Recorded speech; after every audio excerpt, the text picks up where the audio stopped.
IPL match నడుస్తుంది, చూస్తున్నారు అందరూ. ఐపీఎల్ మ్యాచ్ నడుస్తుంది. ఐపీఎల్ మ్యాచ్ క్రికెట్లోనే కాదు, ఇవాళ రాజకీయాలు కూడా ఐపీఎల్ మ్యాచ్ ఉన్నది. ఇవాళ దేశంలో, భారతదేశంలో ఐపీఎల్ మ్యాచ్ నడుస్తుంది. క్రికెట్ టీం కాదు, రాజకీయ టీంతోని. ఇవాళ దేశంలో ఐపీఎల్ మ్యాచ్ రాజకీయ పరంగా నడుస్తుంటే దానికి క్యాప్టెన్ ఎవరంటే నరేంద్ర మోడీ గారు, మన క్యాప్టెన్ దేశంలో. ఇలా నరేంద్ర మోడీ గారు ఐపీఎల్ టీం మ్యాచ్ లో ఇవాళ క్యాప్టెన్ నరేంద్ర మోడీ గారి నేతృత్వంలో ఈ దేశంలో భారతీయ జనతా పార్టీ 400 పార్లమెంటు స్థానాలు, 400 పాయింట్లు సాధించి ఇలా నెంబర్ 1 గా నిలిచి దేశంలో ముచ్చటగా 3వసారి అధికారాన్ని చేపట్టబోతుంది. ఇవాళ కాంగ్రెస్ తో పాటు ఐఎన్డీఏ పేరుతోని కూటములన్నీ వస్తున్నాయి. గుంట నక్క లెక్క వస్తున్నారు. వాళ్ళు ఐపీఎల్ మ్యాచ్ లో కనీసం దరిదాపులు లేకుండా ఓడిపోయే పరిస్థితి. అవునా కాదా? ఇలా నరేంద్ర మోడీ గారి నేతృత్వంలో ఐపీఎల్ మ్యాచ్ లో, క్రికెట్ రాజకీయ ఐపీఎల్ మ్యాచ్ లో మనం గెలవబోతున్నాం 400 సీట్లు. ఇవాళ తెలంగాణ రాష్ట్రంలో కూడా టీపీఎల్ మ్యాచ్ నడుస్తుంది. తెలంగాణ రాష్ట్రంలో, తెలంగాణ ప్రీమియర్ లీగ్ మ్యాచ్ తెలంగాణలో జరుగుతుంది.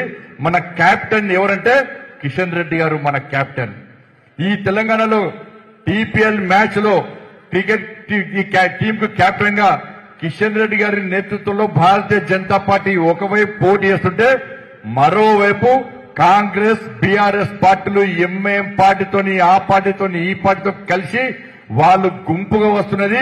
కిషన్ రెడ్డి గారి నేతృత్వంలో భారతీయ జనతా పార్టీ సింహం లెక్క సింగిల్ గా ఈ తెలంగాణ రాష్ట్రంలో పోటీ చేస్తున్నాం. కాబట్టి ఈ తెలంగాణ రాష్ట్రంలో కిషన్ రెడ్డి గారు పక్కా గెలుస్తున్నారు. ఇవాళ కిషన్ రెడ్డి గారి, మోడీ గారి ఆశీర్వాదంతో, మీ అందరి ఆశీర్వాదంతో, ప్రజల ఆశీర్వాదంతో ఇవాళ నేను కూడా ఎట్టి బస్సులో మీ అందరి కష్టార్జితంగా నేను గెలవబోతున్నా. దాంతో పాటు ఇవాళ డీకే అరుణ గారు ఇలా మా పాలమూరులో గెలవబోతున్నారు. ఇలా ధర్మపురి అరవింద్ గారు నిజామాబాద్ లో గెలవబోతున్నారు. ఈటల రాజేందర్ గారు మల్కాజ్గిరిలో గెలవబోతున్నారు. దాంతో పాటు మెదక్ లో రఘునందరావు గారు గెలవబోతున్నారు. ఇవాళ హైదరాబాద్ లో మాధవిలత గారు గెలవబోతున్నారు. దాంతో పాటు వరంగల్ లో ఆరూరి రమేష్ గారు గెలవబోతున్నారు. పెద్దపల్లిలో గోమాస శ్రీనివాస్ గారు గెలవబోతున్నారు. నల్గొండలో సైద్ రెడ్డి గారు గెలవబోతున్నారు. దాంతో పాటు చేవెలలో కొండా విశ్వేశ్వరరెడ్డి గారు గెలవబోతున్నారు. జహీరాబాద్ లో బీబీ పాటిల్ గారు గెలవబోతున్నారు. ఖమ్మంలో వినోదరావు గారు గెలవబోతున్నారు. భువనగిరిలో బూర నర్సయ్య గారు భారీ మెజార్టీతో గెలవబోతున్నారు.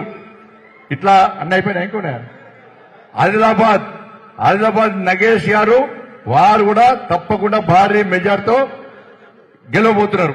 ఇవాళ నాగర్ కర్నూలులో భరత్ గారు గెలవబోతున్నారు. ఇది కిషన్ రెడ్డి గారి టీపీఎల్ టీం. కిషన్ రెడ్డి గారి టీపీఎల్ టీం మ్యాచ్ నడుస్తుంది. కాంగ్రెస్ వాళ్ళకు ఇలా క్రికెటర్స్ ప్లేయర్స్ దొరకలేరు. వాళ్ళకు మ్యాచ్ నడుస్తుంటే కూడా కాంగ్రెస్ వాళ్ళకు ప్లేయర్స్ దొరకలేరు. ఇలా బీఆర్ఎస్ లకు ఉన్న ప్లేయర్స్ ఆ కేసీఆర్ ముఖం నుంచి ఆడలేకపోతున్నారు. డైలమాలు ఉన్నారు. ఇవాళ ఉత్సాహంతో హుషారుగా పనిచేసేది ఈ తెలంగాణ రాష్ట్రంలో కిషన్ రెడ్డి గారి టీము. తెలంగాణ రాష్ట్రంలో పోటీ చేస్తూ గట్టి ఆడుతున్నది. ఇవాళ దేశంలో నరేంద్ర మోడీ గారి టీం ఇలా ఉత్సాహంగా ఉరుకలెత్తుతూ ఇలా రాజకీయాల్లో ఐపీఎల్ మ్యాచ్ గెలవబోతున్నాం.